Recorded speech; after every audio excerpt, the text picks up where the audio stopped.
At this hour, Tidewater Republicans are filing into scope for what's taking on all the appearances of a major league party for their candidate. Mr. Reagan's due here a little more than an hour from now, and his local campaign staff hopes to have most, if not all, of the 12,000 seats here packed.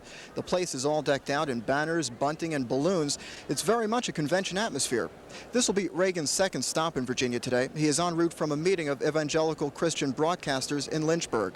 His address here is scheduled for 7:30 and is being billed as a major statement on defense and foreign policy.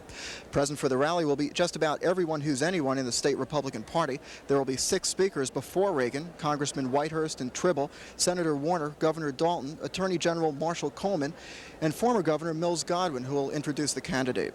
And if that's not enough, there's a full schedule of entertainment also: cloggers, a church choir, a high school band, and Josephine and the Jugettes. All in all, the stage is set for quite a bash tonight. Howard Jaffe, Area 10 Eyewitness News, at the Reagan campaign rally, Norfolk.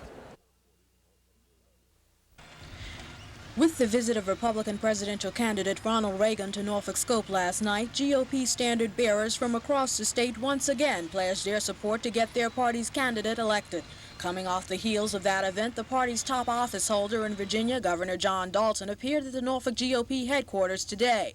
Dalton conversed with campaign workers who manned the phone banks and urged them to get voters to the polls. In an interview, the governor said there's a strong possibility that Reagan could carry the Old Dominion in November. The Richmond Times-Dispatch did a poll that was published last Sunday that indicated that at that point, Governor Reagan was about 6 percentage points ahead of President Carter in Virginia. We've done some polling that shows us doing as well as the Richmond Times-Dispatch did, doing a little bit better, but it's still a long way before the November election, and a lot can happen. We realize that, and we realize that it will probably be a very close election. The question is who gets their vote out, and that's what this meeting's all about here this morning. In an effort to urge more people to vote, Norfolk GOP Chairman Al Teach says volunteers and staff will be conducting telephone surveys from now until Election Day to inform registered voters of the Reagan-Bush ticket and the re-election campaign of Congressman G. William Whitehurst. Ava Hurl, Area 10 Eyewitness News, Norfolk. Governor Reagan got a tumultuous reception from Tidewater Republicans. This was his first and perhaps only campaign stop in this part of Virginia. The candidate came out swinging and took on the president for not keeping his Memorial Day promise to the Navy. Reagan said it's high time to pay our military personnel wages comparable to what they can earn on the outside. Our Navy doesn't need petty politics. It needs more petty officers. Retention is the key to readiness. Scope was 3/4 filled, the audience well papered with signs and placards. Governor Reagan reiterated his call for a strong America and then leveled his sights on President Carter's economic policies. Going up. Yesterday, the prime rate went to 14%. Now, Mr. Carter's Treasury Secretary said, I don't have a good handle on what's happening. Reagan refuted charges that he wants to abolish the Social Security system, saying, in fact, he supports the system and wants to strengthen it so people dependent on those monthly checks will know they'll get them.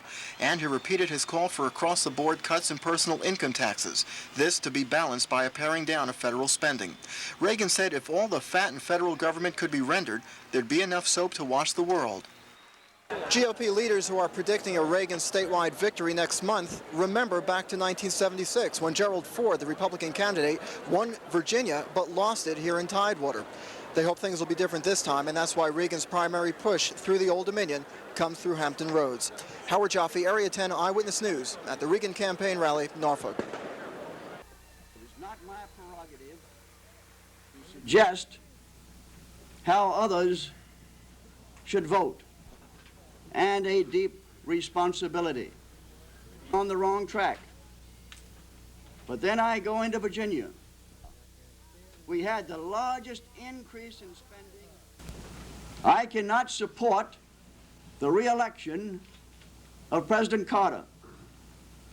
Governor Reagan, I believe, has the capability to restore confidence in the White House and to provide the conservative and decisive leadership our nation needs. I shall cast my vote for Ronald Reagan on November 4.